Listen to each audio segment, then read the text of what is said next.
Thank you very much. So we have a Merci.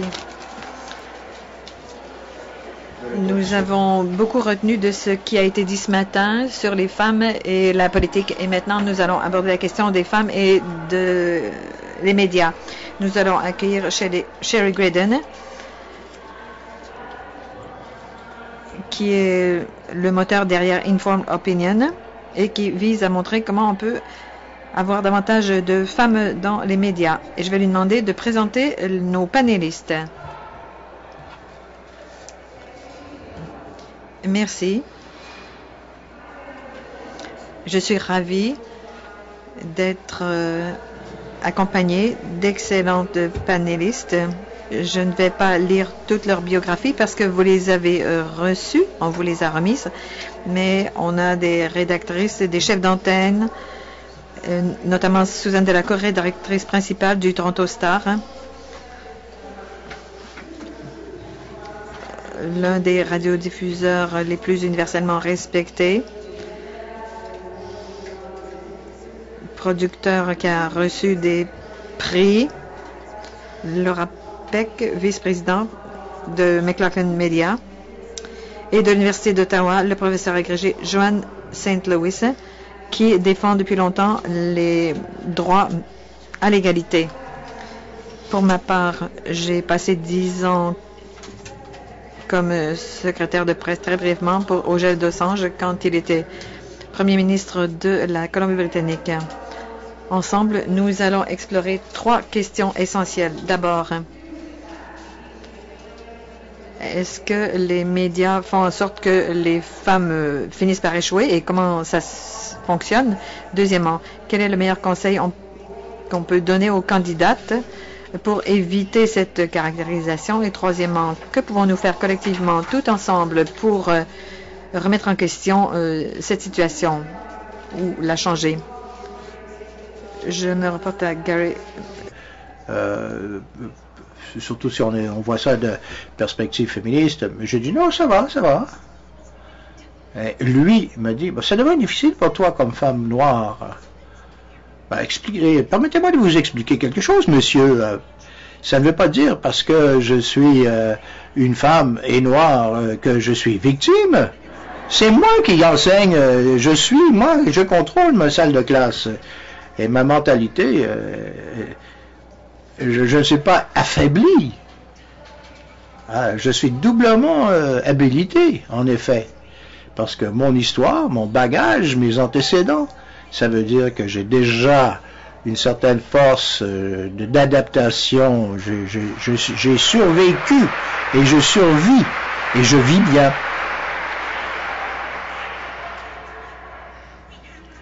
Il faut surmonter les mentalités et les mythologies aussi. L'élément très important, si vous voulez, l'échec, la faillite des médias ou le cadre, c'est pas les femmes dans ce contexte, c'est de nous, les femmes. Les femmes, pensez-y un peu, une femme est là et il n'y a pas de masse critique. On y met tout le paquet, on gage 100% sur cette seule unique femme. On lui en met sur le dos, on lui charge cette responsabilité de nos attentes, n'importe le parti politique, c'est pas ça. Mais on va critiquer la femme qui ose, et de la part de qui? De personnes qui ont fait rien, zéro, nul. On va vilifier ces femmes candidates, tandis que nous n'avons jamais osé faire quoi que ce soit, sauf critiquer. J'ai fait une présentation sur Obama, Barack Obama, immédiatement après l'élection. Que pensez-vous la chose la plus dangereuse pour Obama? Alors vous allez voir, ça va être les attentes. Les gens s'attendent de lui qu'il va être Dieu, qu'il va tout faire, qu'il va faire des miracles. Et vous allez voir que lorsqu'il ne peut pas fournir, on va le critiquer, on va l'attaquer, on va le détruire, on va le déchirer, ce bonhomme. On n'est pas là pour protéger ses arrières ici, non, on est là pour faire bonne bataille, si vous voulez, mais pour des raisons. On ne peut pas dire que quelqu'un est un échec. Une femme pourrait assumer une responsabilité, à faire très bien le travail, mais nous sommes rendus tellement sceptiques qu'on va la critiquer. Alors, quelle responsabilité avons-nous comme femmes, collectivement? Je ne dis pas qu'il ne faut pas critiquer ses idées. C'est ce que je fais. C'est comme ça que je gagne ma vie. Mais il ne faut pas participer dans l'érosion de sa légitimité. Il faut critiquer les idées et pas la personne. Elle fait part, et si on veut critiquer son parti politique, critiquons l'idéologie du parti et pas la femme, pas la candidate.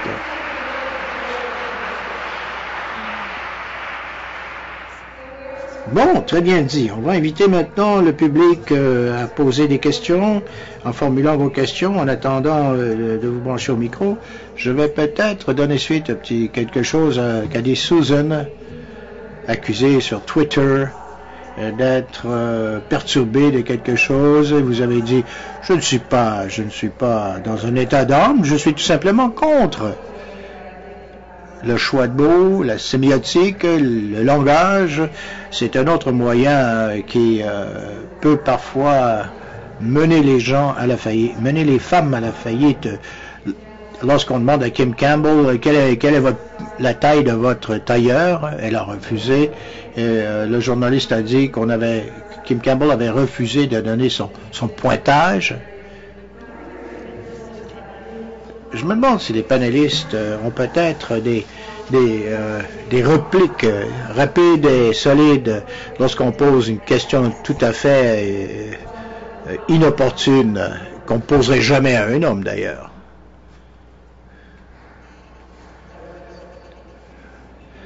Et vous, comment répondez-vous? On pourrait dire, et vous, si quelqu'un vous pose une question pareille, vous pourrez répondre en leur demandant aussi quel est leur point de taille.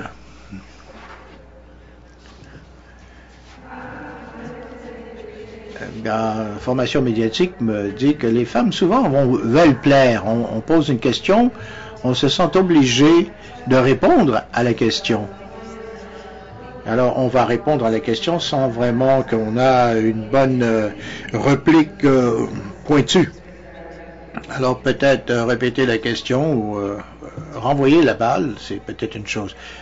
Je vais vous raconter une petite anecdote. C'est pas dans un contexte médiatique, mais je travaillais pour les cris de l'abbé James en négociation avec le fédéral.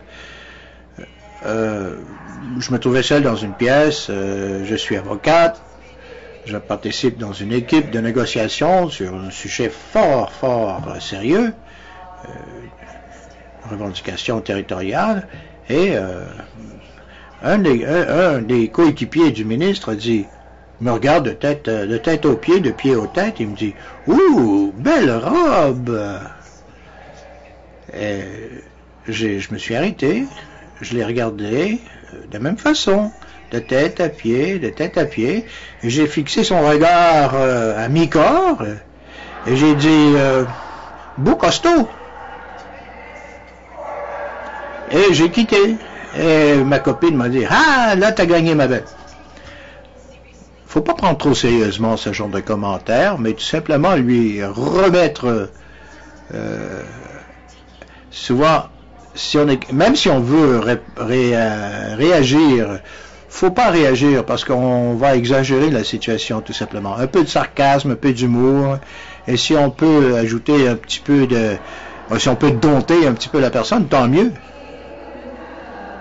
Très bien, il semble que les femmes commencent à faire la queue au micro. La dame avec le chandail gris, Kimberly Darlington, en visite de Montréal aujourd'hui.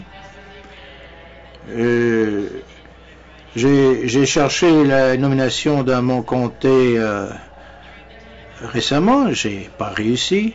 J'ai lu une œuvre de Didi Myers qui a travaillé à la Maison Blanche au régime Clinton. Un commentaire qui me frappe. Si vous regardez la télé, vous voyez une image d'une femme, une candidate ou une journaliste. On vérifie toujours sa coiffe. si la coiffe est bizarre ou mal faite ou quoi que ce soit, on est distrait, on n'écoute pas ce qu'elle dit, on lui regarde les cheveux plutôt. Et ça peut être très intéressant. Je vois ça souvent avec ma mère.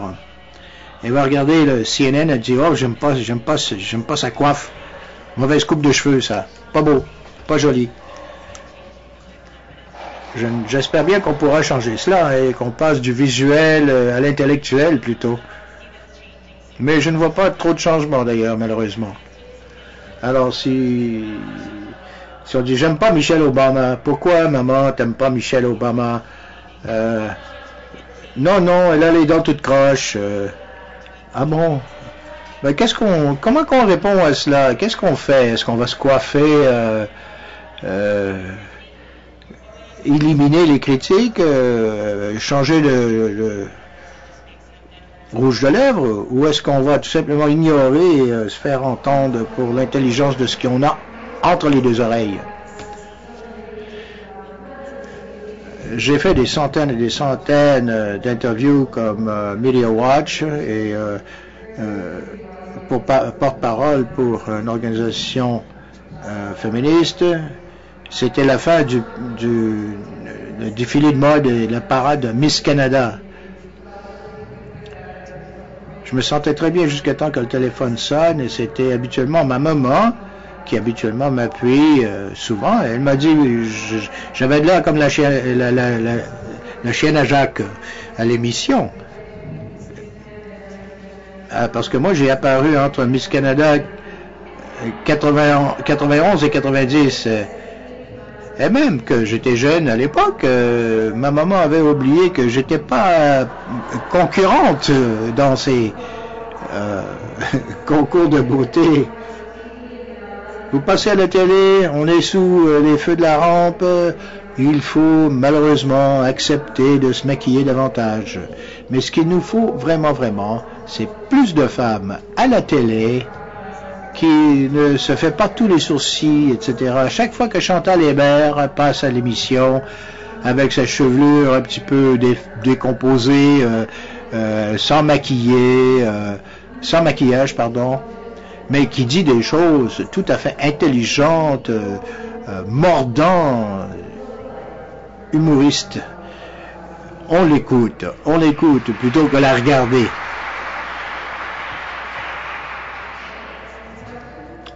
Prochaine question, s'il vous plaît.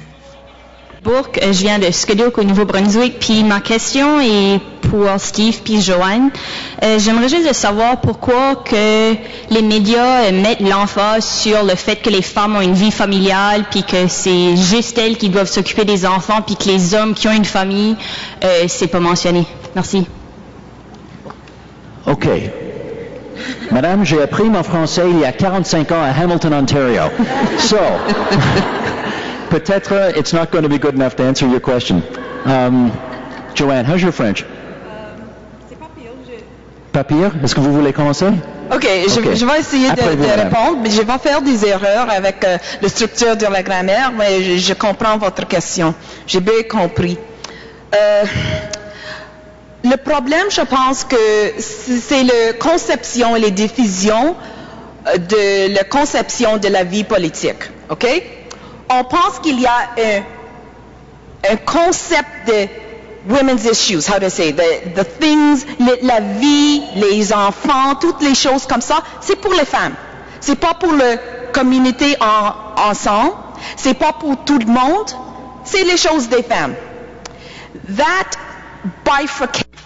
Cette bifurcation de mettre tous ces éléments ensemble et disant ça c'est des questions de femmes, ça c'est les affaires des femmes, et c'est pour cette raison que lorsqu'on parle de politique, on a cette question de reddition, d'imputabilité, de responsabilité.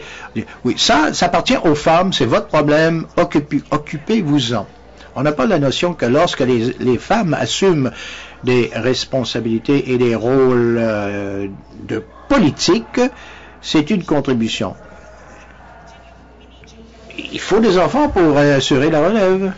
L'un ou l'autre est enceinte, mais dans le contexte actuel, si les hommes pourraient porter des enfants, ça serait un véritable sacrement. Voilà l'attitude. Je ne fais pas de sarcasme ici. On a l'impression que lorsque les hommes font quelque chose qui a quelque chose à voir avec les enfants, on les loue. C'est un homme fantastique. Bon, dans le cas des femmes, bon, ce qui est normal pour une femme devient extraordinaire quand c'est fait par un homme.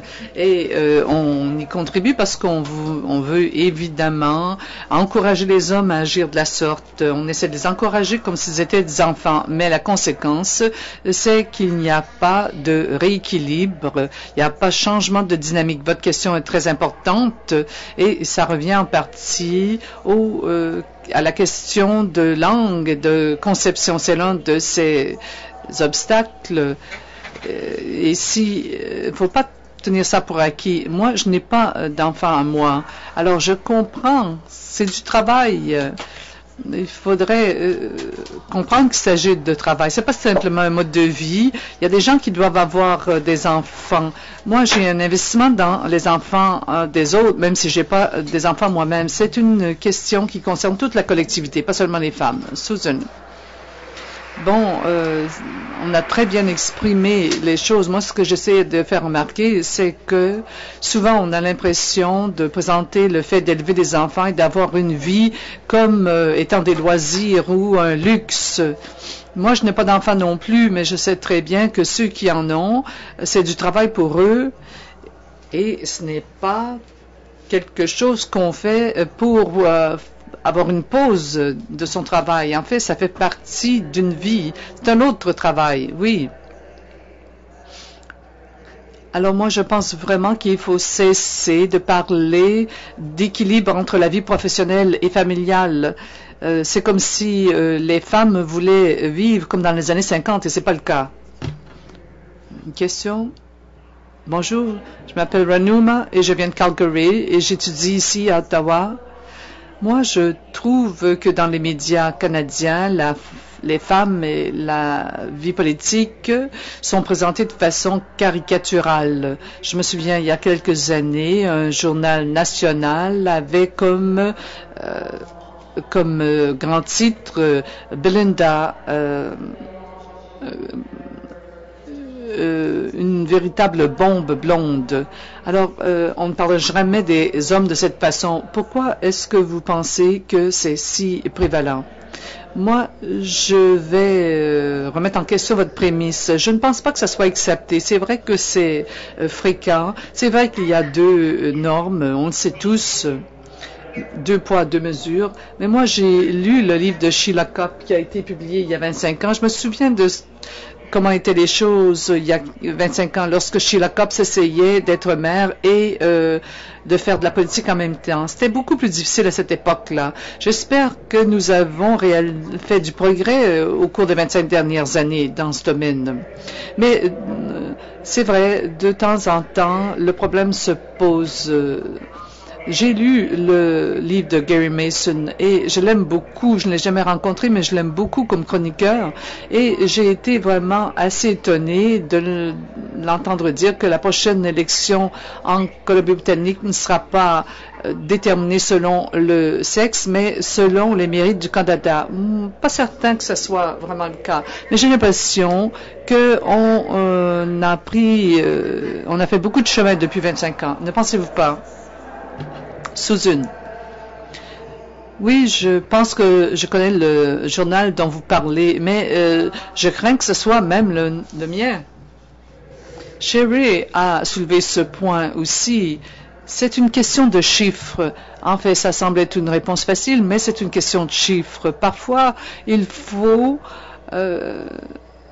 s'arrêter parce qu'on parle des femmes en parlant de leurs prénoms comme Belinda, Kim, Sheila. Bon, on a décidé donc qu'on pouvait se permettre, parce que Stronach, on la confond avec son père. C'est le problème, il n'y a pas suffisamment de femmes en politique à l'heure actuelle. Donc, on les connaît par leurs prénoms. Il n'y a pas 17 Belinda, il n'y en a pas 30 Kim. Mais ce dont on a besoin, c'est qu'il y ait beaucoup plus de femmes pour que ça devienne absurde de les appeler par leur prénom. Si je me souviens bien, le gros titre, c'était évidemment des grands titres sexiste, mais on l'a appelée une bombe blonde parce qu'elle quittait le cabinet. Et je pense que Peter McCurry aussi a vraiment fait un scandale de tout cela, présenté cela sous un angle sexuel. Bon, je pense qu'il y a beaucoup de coupables. Oui, et l'un des problèmes auxquels font face les femmes, c'est que parce que nous sommes tellement sous-représentés, nous, évidemment, attirons l'attention. Tout ce qui est différent suscite l'intérêt des médias. Alors que lorsqu'on a une jeune femme blonde à cheveux longs qui a une carrière politique, elle attire l'attention. Parce que ce n'est pas un homme d'âge moyen qui est un avocat et qui travaille sur Bay Street. Donc, comme elle s'habillait bien aussi, elle a attiré beaucoup d'attention. Steve, moi, je voulais dire que lorsque vous parlez de Joanne, vous parlez d'elle comme de la dynamite, et ce sont des mots destructeurs. Ces allégories sportives, et ça montre que les femmes n'ont pas leur place en vie politique. Je pense que vous devez des excuses à Joanne.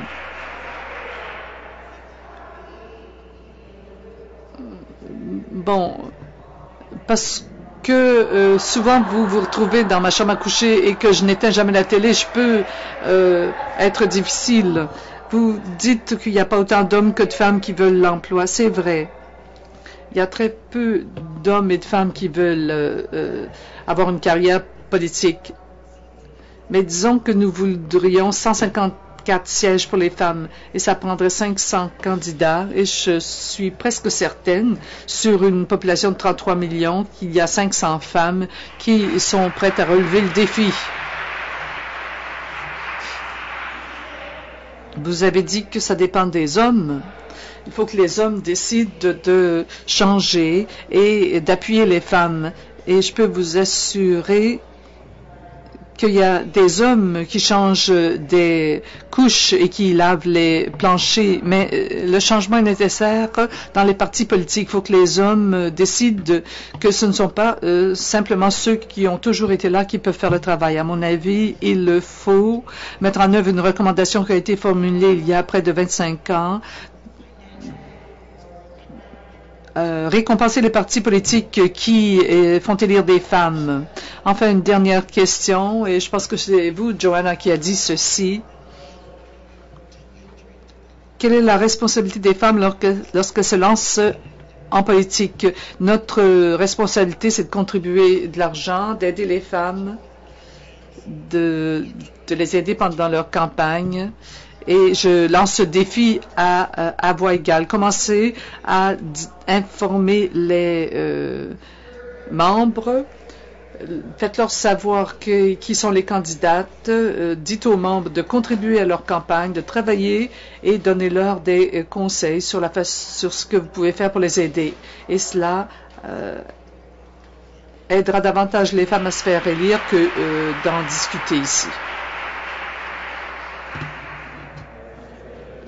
Bon, j'ai l'impression que je devrais répliquer. Bon, j'espère que vous allez continuer de m'accepter dans votre chambre à coucher chaque soir, malgré mes erreurs. Permettez-moi de vous donner un exemple de ce à quoi nous faisons face à Agenda, l'émission que j'anime. Bon, nous couvrons les mêmes reportages que le Toronto Star.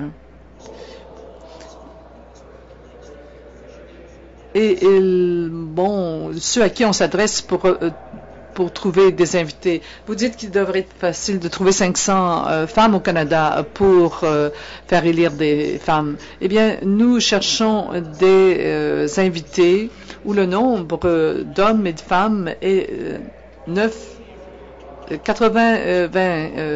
sur 10. La plupart des émissions, donc, et moi, ma priorité, c'est d'inviter beaucoup de femmes. Eh bien, pour ce qui est de nos invités, la parité entre les hommes et les femmes, c'est ma grande priorité à l'émission. Et je sais que c'est la priorité de la direction également. Et si vous regardez l'émission, vous verrez que malgré le fait que c'est notre priorité, on n'atteint pas encore une répartition égale des invités, hommes et femmes. Lorsqu'on a un journal quotidien, lorsqu'on travaille à une émission quotidienne, la triste réalité, c'est qu'il y a 9 invités hommes qui sont disponibles pour chaque invité femme qui est disponible. Et compte tenu de ce pourcentage, je n'ai pas encore trouvé comment assurer une représentation aux hommes et aux femmes, surtout et en particulier parce que les 9 hommes n'auront pas à dire à leur conjoint est-ce que tu peux t'occuper du repas parce que je dois participer à une émission. Et c'est plus difficile pour les femmes parce qu'ils ont ce deuxième travail. C'est plus difficile pour elles de venir participer à une émission chez nous à 8 heures le soir. Je vous remercie, Stephen. Je voudrais en faire de nouveau la promotion d'Inform Opinions qui établit une base de données de femmes qui seront prêtes à participer à des émissions comme la vôtre. Il nous reste environ 8 minutes et j'aimerais que les 4 personnes qui veulent poser des questions puissent le faire. Je vais demander aux 2 premières femmes de poser leurs questions. Il y aura réponse ensuite les 2 dernières questions. Votre question. Directrice générale de la Fondation Jeanne Sauvé à Montréal. To run a foundation that was founded by a woman of first. Une fondation qui a été fondée par la première gouverneure générale du Canada, première ministre élue du Québec. J'ai choisi cet emploi au lieu de me présenter comme candidate. Un ancien premier ministre m'a demandé de me présenter dans sa circonscription, mais j'avais un enfant de 2 ans, je comptais avoir un autre enfant. Et la décision a été difficile parce que j'ai grandi en me disant je vais me lancer en politique, je ne serai pas une mère. Mais je ne pensais pas que je pouvais faire les 2 emplois de façon efficace. Lorsque j'irai en politique, j'espère secouer les puces à beaucoup de gens, mais c'est mon choix. Et je pense qu'une bonne partie de la discussion porte sur les choix des femmes. Il y a suffisamment de femmes qui sont prêtes à se porter candidates. Il y a suffisamment de femmes qui ne craignent pas de prendre des risques. Et moi, je voudrais qu'on parle des questions structurelles. Moi, j'ai pris la décision que j'ai prise, c'était mon choix. Mais il y en a des femmes qui sont prêtes à le faire. C'est le bon moment de leur vie, etc. Il y a une question de structure, un parlement minoritaire, le moment où le Parlement siège complique les choses pour ceux qui ont de jeunes enfants. On revient toujours au fait que c'est aux femmes de décider de se présenter. Est-ce qu'elles ont suffisamment confiance en elles-mêmes? Mais à cette conférence, est-ce qu'on peut faire et pas simplement parler? Est-ce qu'on peut se pencher sur les questions structurelles qui font en sorte qu'il est très difficile pour les femmes de se porter candidate? Je vous remercie de soulever la question des enjeux structurels. Question? Non, c'est pas une question, une observation. Lorsque quelqu'un me dit, vous devriez faire ceci, comme on l'a dit à Kim Campbell, moi je leur rappelle que leur question a tout à voir avec eux et pas avec moi. La façon dont on pense est très importante. Je vous remercie. Question suivante. Je m'appelle Ruba et je voudrais traiter du thème suivant.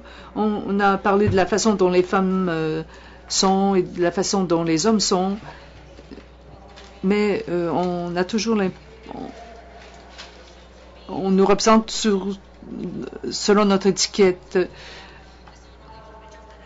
Moi, je suis une femme, mais je suis une femme de couleur qui pratique une certaine religion, qui porte un voile. Et on a toutes sortes d'hypothèses. On formule des hypothèses à l'égard des personnes de ce genre-là. Et moi, si je me lance en politique, on dira que je représente des femmes que je ne représente pas nécessairement. Alors, comment ne pas renforcer ces préjugés? Très bonne question.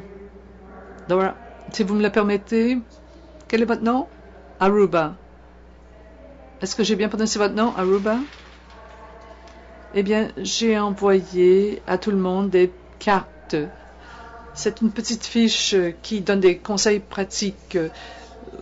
Vous devez établir ce qui va vous caractériser. Qu'est-ce que vous devez établir ce que vous allez dire sur ces fiches. Ces fiches vous donnent une idée de la façon de vous représenter. Bon, si je vous ai rencontré au café ou vous ai rencontré à une tribune à voix égale, vous pourriez transmettre votre message au sujet de ce que vous pouvez faire comme élu. Et c'est étonnant. Plus on le dit, plus ça devient sincère. Et bon, j'espère que vous allez vous présenter. J'espère que vous allez gagner. Y a-t-il quelqu'un d'autre qui a quelque chose à ajouter? Joanne? Question difficile. Oui et non.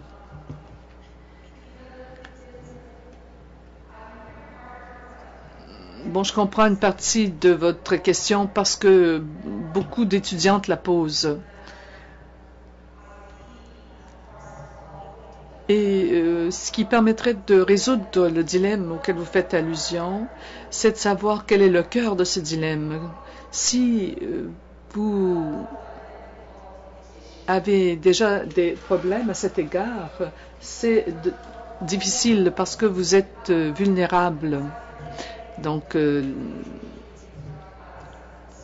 moi, je pense que plus vous croyez en vous-même, plus vous pourrez présenter cet aspect-là de vous. Le mythe, c'est que c'est impossible de connaître du succès lorsqu'on s'écarte de la norme. Et dans la culture dans laquelle nous vivons, cette norme a des conséquences raciales, politiques, socio-économiques. Et c'est comme si vous aviez l'impression que plus vous vous écartiez de la norme, plus vous vous dirigez vers un échec. C'est ce que vous devez changer dans votre esprit. Et vous devez vous entourer de gens qui pensent de cela, comme cela. Bon, quand on s'écarte de de son identité propre pour se faire élire, on se rend compte que ce n'est pas la façon de procéder. Ça ne vaut pas la peine d'essayer de vous adapter à ce qui se trouve à l'extérieur. Il faut que vous sachiez quelle est votre position. Ensuite, vous pouvez agir de façon stratégique, avoir une stratégie médiatique, mais vous devez être forte et solide. Vous ne pouvez pas permettre que d'autres gens négocient pour vous. Ne permettez pas que cela se produise. Je vais demander à la femme derrière vous de poser sa question. Je m'appelle Samantha. Je suis une doctorante à l'Université d'Ottawa et ma question s'adresse à ceux qui sont membres des médias.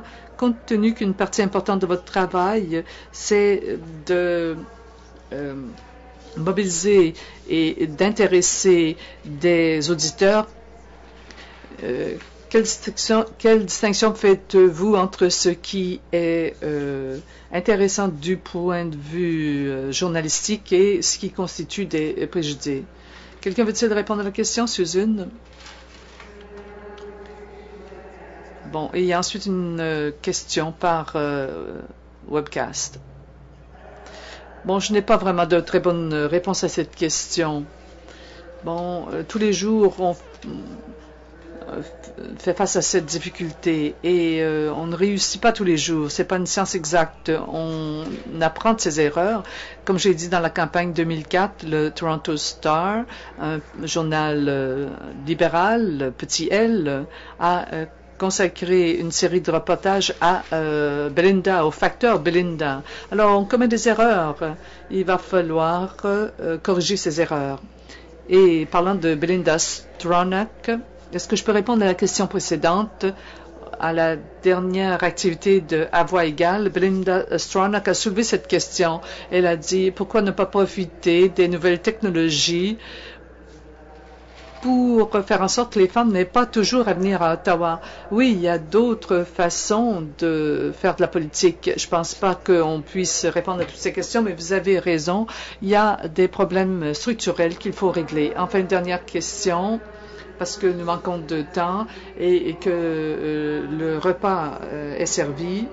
Ça fait écho à la question qui a déjà été posée au sujet des problèmes structurels. Ça s'adresse à vous, Steve. Quels changements structurels peuvent être apportés à la façon dont les médias fonctionnent pour que les femmes puissent être présentées de façon équitable? Eh bien, permettez-moi cette réponse-ci.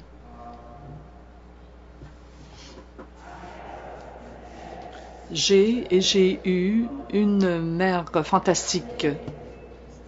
Et je crois que malgré ce que j'ai entendu un peu plus tôt de votre part, je pense qu'elle m'a élevée